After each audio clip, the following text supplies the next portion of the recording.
Welcome back. So, we've been building out this interface for a bit now, but today I want to shift gears. I'm going to refresh the vibe just by playing with your color themes. It's honestly one of my favorite ways to breathe new life into a project. I've got this reference image of a bird here.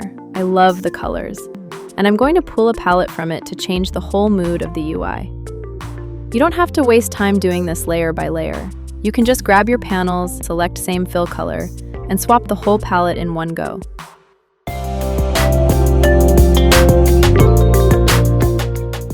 It takes a second to process. Let's drop that opacity of this other panel. Quick tip though, don't feel like you have to clutter your UI with every single panel. Picking just 2 key elements is all you need. Also, use a high-quality, high-res image, and your UI will instantly get that professional, cinematic depth. What you're seeing here is a custom 3D render I put together, and honestly, the difference is huge. We're talking 8K resolution.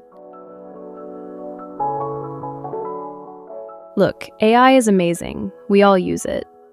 But there's a massive gap in quality when you start bringing in custom 3D images. You get these incredibly crisp, sharp details that stay perfectly clear no matter how much you scale them.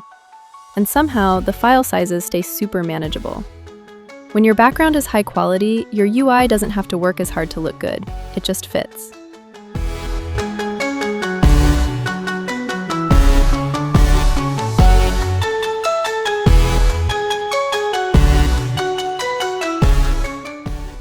If you want a deep dive breakdown on how I rendered these 8K background, you can see this video. I'll catch you guys in the next one, and don't forget to subscribe.